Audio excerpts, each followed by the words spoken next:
Hiya, I'm a Zamen, and words are kind of important, but not necessarily needed to tell a full story.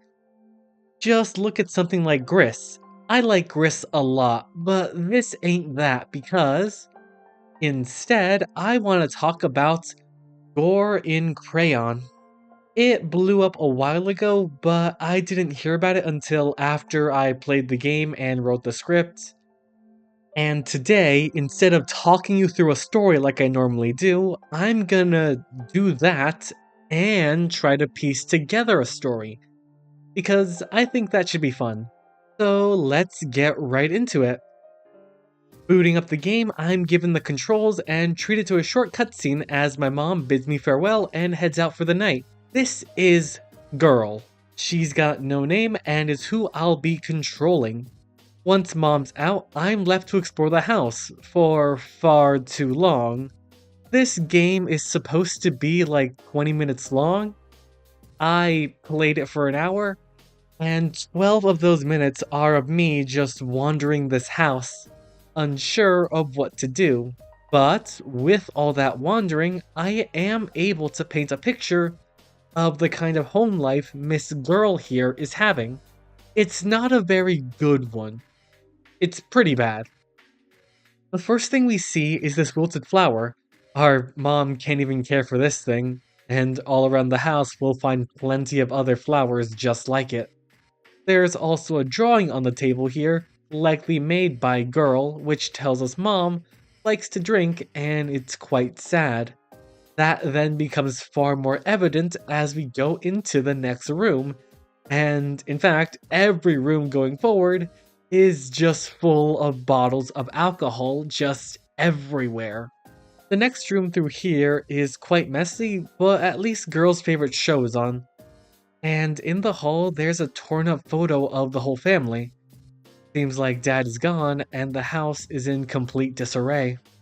Though maybe it already was before he left, because the house has a lot of provocative material everywhere. At least outside there's a cute dog, but it's very unsettling how I can hide in the doghouse. I don't like that. Then there's a basement which seems not safe, and there's also boxes in here that are open. Inside one of them, I find a photo that details the girl's father, as evident by the hair color and the jacket he's wearing. He seems to be half naked and dancing with another naked man. Maybe Dad left for that guy. I then head upstairs and see a little too much of the girl's mother and a lot of trophies. Lots of accomplishments. Same for my father, though it seems the process of removing his visage from the home is very much underway. I then see a kid's room that isn't mine. It's for a baby, or it would have been. It's a little over halfway painted, and there's a hanging hanger in the room that says a lot if you know. If you don't know, I promise to explain later. Also, it's here where you can see that I had a lot of trouble with the doors. You have to have Girl face towards the door, which can be a bit confusing, because I also kept closing the doors because instinctively I thought the action button X would let me go in instead of shutting the door. I keep walking, more dead flowers, drink everywhere, and then I find my room. Well, the girl's room. It's a bit bare. No bed frame or pillow, just a small mattress on the floor and a blanket. The room also has no lights, no light bulb, and the walls are moldy or unclean. Combine that with the girl's appearance, just a drab gray dress and no dresser to speak of, and I can presume she is a bit neglected. I'm given the option to sleep, but like a fool reject it because I thought maybe I had to fortify myself or do some kind of preparation. So I went back out and wandered for another 8 minutes. I then head to Mom's room, which is rather extravagant, but there's not really much to say about it. So now well, I've already explored the entire house, so we're gonna fast forward to 7 minutes in the future after I stopped aimlessly wandering around. Yeah, like I said, 12 minutes. More than way too much time. Way too much time. Finally, the girl goes to sleep and time advances to when Mother arrives with an empty bottle in hand. She seems a little unkempt and a bit unsteady as she walks around the house and discovers that I'd left the TV on. But it's not a big deal.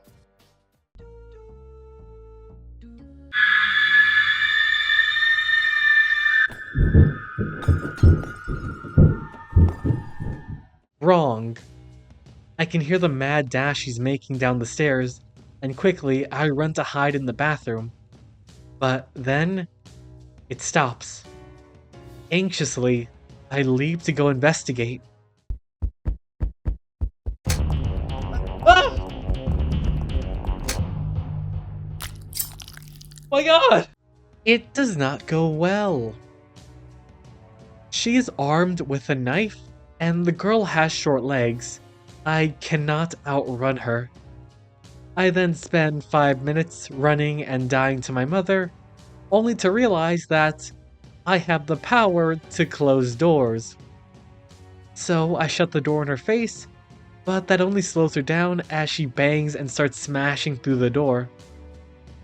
In a panic, I run down the hall into my parents' room and hide in the closet.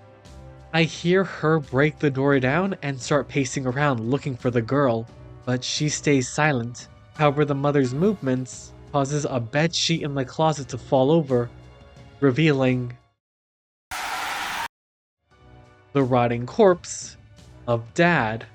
However, the girl does not react. She merely covers him up and then waits. Once my mother leaves the room, I step outside and find the key to the front door. Escape. That's the only option. I make my way downstairs. The house is a mess, like a tornado ran through. Entering the main hall once again, I'm greeted by Mother, and a chase ensues. I run into the basement and try to run towards the watery fuse box, hoping that my mom will slip and die, but it fails, and I'm beheaded. Some trial and error ensues, and eventually I run into the kitchen, shutting the doors to buy myself time and head outside. The doghouse, it'll. Sorry.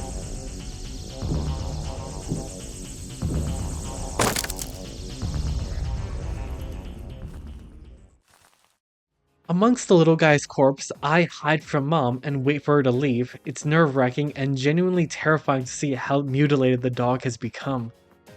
It even causes the girl to react. She's made of strong stuff though, as the corpse in the closet has taught me.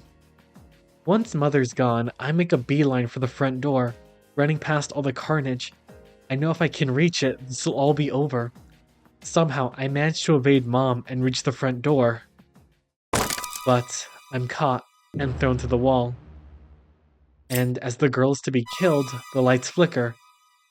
The dangerous fuse box, however, saves the girl, as through its water damage, it malfunctions and sends the lights flickering, causing us to fall into darkness, allowing the girl to take the knife and drive it into her mother's face. The mom reels in pain, losing her vision, while the girl runs back to her room. I'm then given a flashlight, as the house has lost all light. It's also the dead of night. And my new goal is to remain silent, because while Mom can't see, she can hear us. There's also 4 keys to find. I start by going to Mom's room. That's where I found the original key after all. Inside, her room's been smashed. It seems like the corpse of my father is out in the open. Now, I guess that's weird. We have a yard out back. Why not put him there instead of the closet?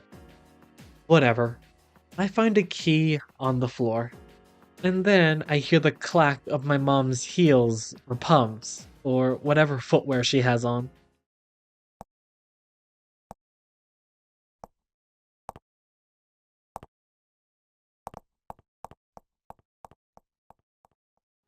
It's unnerving. Once I head out, I go to the bathroom and find another key. Nice, halfway there. I better check downstairs. Ah!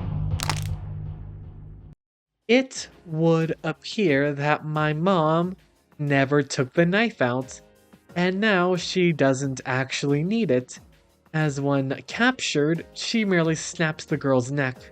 I spend 28 minutes on the next part, as it takes around 15 minutes for me to realize that running makes noise. I am very smart. I also keep messing up with the doors, not entering them because I hit up instead of down or down instead of up.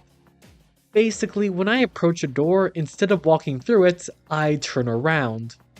So lots of resets, which especially sucked since you need to gather all 4 keys in one run.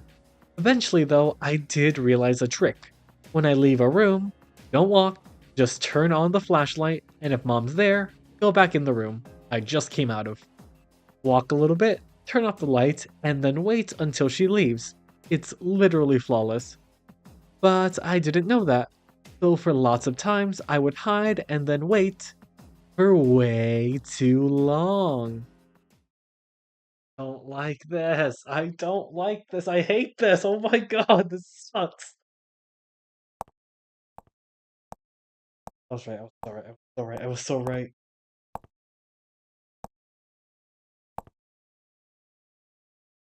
Come on, leave. Get out of here. Go. We don't want you. Go, go, go, go, go, go, go, go, go. On.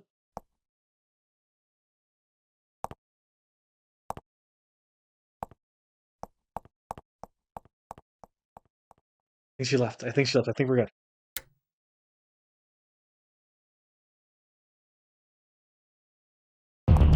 What the frick? What the hell? What? But hey, I was invested. We can do this. We can do this. Okay, we got this, kid. Kid, we got it. I got it. Trust me, we can do this.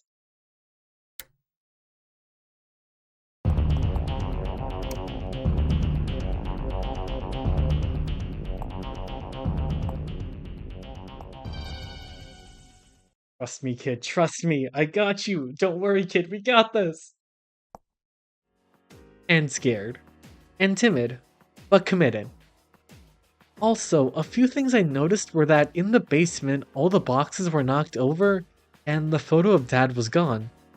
Plus, in the baby room, the hanging coat hanger was also gone. Interesting stuff. However, once I had all 4 keys, I made it to the door and unlocked it, arriving outside under the moonlight. Frida! Ha ha ha. I mean, one final chase. Run, kid, go!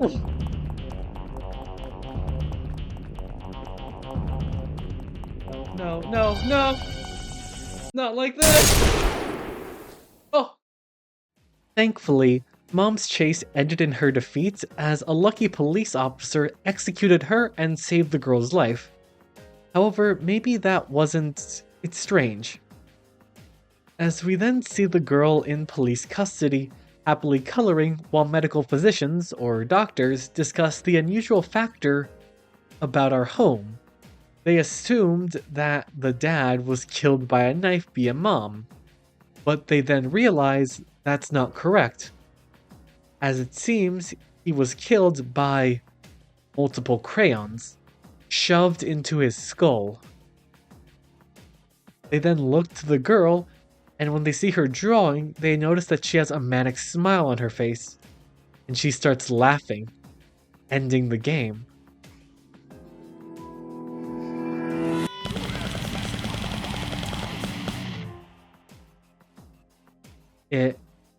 It seems like the girl was a lot like her mother.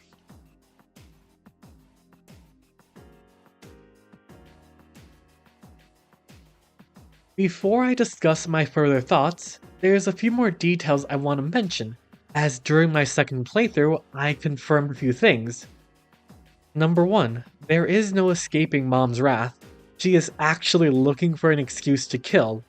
For example, in another run, I left the phone on, and that pissed her off. But even if you leave the house all nice and tidy, she still flips out. And we get an extra scene. One where she walks to the girl's bedroom, and inside we see that the girl dreams of her father, pulling her away from her mother, and it seems like her father isn't fully dressed. Or, well, he tries to pull her away, but the girl objects, causing the father to get violent, while the mom averts her gaze. Watching the girl sleep, Mom believes that Dad only loved the girl and seemingly stopped caring for her. He stopped caring about Mom. She then walks to the kitchen and takes a knife as her thoughts get scrambled. Though based on the order of Mom, Heart, Dad, I think Mom still loved Dad very much so. And then she snaps, leading to another round of chase. I avoid her, yoink the key, dead dog, why? Avoid her again, get the door, get got, nearly got, lights out, stab, back to the room, in darkness, creep around, only spend about 4 minutes in the darkness as I know the strat, evade Mom, make it outside, where I get chased and this happens. Go, go, go, go, go, go, go, go.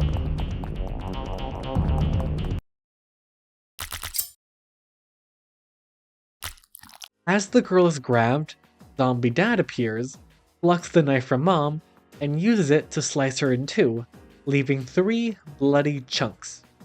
However, he is not a savior, as he then starts chasing the girl, and he might not even be a zombie as he floats after her, until being shot by a lucky police officer. The scene then cuts to the girl in quarantine, like a place that handles biohazards. The symbol's right there, and we have guys in hazmat suits. Is this like a zombie apocalypse, or have the visitors arrived? It's a big change, but not that big, as these fellas come to the same conclusion as the medical physicians from last time, and the game ends with the girl laughing maniacally.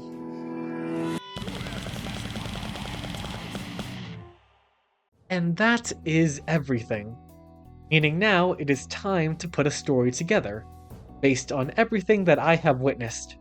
In this story, we have a mom, a dad, and a girl. From the house, we can infer that they are somewhat religious with the cross upon the wall, and that the mom and dad are pretty cool and talented people. Each one seems to have trophies and accomplishments just everywhere. Character-wise, we can infer that Dad was a bit of a loose man, often not wearing pants or an undershirt. Mom, we can't tell. Yes, there's this picture of her, but it might just be because she won beauty contests or something like that. Back to Dad, we can see that he obviously had relations with others, as evidenced by this photo of him and another man, though he likely wasn't very faithful. Plus, if we go by the scene of the girl's dreams, it also seems like Dad had an unhealthy fixation on the girl and would physically abuse her, while Mom turned away and probably didn't care. I say the abuse did not matter to the mother because she was more worried about the fact that the dad was giving the girl more attention, which she hated. She was jealous and therefore likely felt nothing towards the girl. Honestly, there's a chance the girl isn't even her kid, because if we look at the hair colors, Mom has red hair, Dad has brown hair, and the girl has black hair. Yes, Mom's hair might be dyed, but what if it's not? She has that same hair color in the big picture, and this is a simple art style with no words. So it could be trying to convey this, well, that's what it could be trying to convey. It could also explain the girl's living conditions, because no bed frame, no pillow, just a blanket in a crumbling room and a drab gray dress. And we can compare that to the unfinished baby room, which has nice blue walls, a music box. That's a toy. And the girl doesn't have any toys aside from crayons that she uses. There is more care towards this unseen baby than the girl, and that has to be intentional. So, hear me out, what if the girl is a child from a prior marriage the dad had before getting with the mom? And that could explain the dad's fixation on the girl, as she would resemble his prior partner, which is ew and absolutely vile. But we did mention the baby room, which has a coat hanger, and that coat hanger can represent or imply mission abort. Shun. Because that's what the coat hanger represents. It's a real world symbol for the unlicensed removal of a fetus, and a very dangerous procedure that happens. It's not a myth, it's seen as a lost and desperate act. Plus, since there's no baby, mom doesn't look pregnant, the room is unfinished, we can surmise that this might have occurred, likely after dad vanished, or maybe at his insistence, and the hanger is then left up as a reminder of this action. Either way, after mom snaps, the hanger is gone, taken down and destroyed, likely to destroy the memory it represents, or to remove the recollection of what dad made her do, or as a way to destroy the memory of the baby mom didn't want after dad vanished. Speaking of dad vanishing, that was caused by the girl, likely after one too many abuses, and he was then hidden away, stuffed in mom's closet under a blanket. I believe mom had no idea what happened to him and was trying to figure it out, alternating between angry and hurt, leading to her tearing up dad's stuff and the photographs, but also bunkering down and looking for evidence, as is evident in the basement with the open boxes. Mom wanted answers, and didn't bother looking in her closet as she was likely too inconsolable and too drunk. In short, when she was drunk, she was smashing up the place and tearing up the dad's stuff. But while sober, she was sad, depressed, and looking for any kind of answer. On to the topic of the dad's body. It's rotting, it's got blackened skin, and from what I can recall from a certain Walking Dead game theory nearly a decade ago, bodies kinda rot fast. So it must have been like less than a month of this all happening. Which then arrives us at the night of the incident where mom crashes out and the girl fights for her life. Here we can talk about this girl because she ain't normal. She doesn't talk and has very few reactions. When she sees her dead dad, there's no response, because she put it there. And when mom shrieks and starts hunting her, the girl doesn't fear. She remains calm and starts looking for a way out. When mom grabs her during round 1 of escape, the girl doesn't panic. She bides her time and then steals the knife to stab mom in the face and run for it. She then formulates a plan with the flashlight and puts it into action. The only time she shows emotion is when she finds the dog dead. And also at the end, when she laughs. The girl here is a bit broken, and that's scary. Because at her age, she's cunning, and takes joy in the act of killing. Not so happy. Lastly, we have the zombie. I do not think the zombie is real. Hear me out. Yes, in the ending we see the biohazard symbol and people in hazmat suits, but when the zombie dad is chasing the girl, he's not walking, he's hovering, making me think it's a zombie ghost. Now, zombie, I can believe. Ghost, I can also believe. But zombie ghost, that's one step too far. Instead, I want to believe that when the girl was grabbed by the mom, she took the knife and again attacked, but more violently. And then the mom shambled forward in a more monstrous looking form that was still barely clinging to life. And then I want to imagine that the following hazmat suits and everything in there is just what the girl sees. because both the hazmat suits and the doctors come to the same conclusions, which makes me think that the girl lives inside her own little world, one where violence is instead done by monsters and the pictures she draws. After all, the game is called Gore in Crayon, violence through the lens of a crayon, or violence through the lens of a child.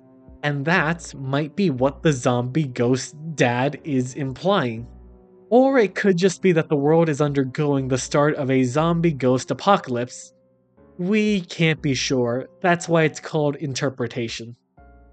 But hey, it's pretty fun, and this entire little game was definitely worth 99 cents. 1 hour of fun? Way better than getting a few gumdrops. So, I have been Zamen, and thank you very much for watching this video. And consider sticking around if you don't hate my voice. My sole goal here is to improve my writing, editing, and speaking as I go on. Goodbye.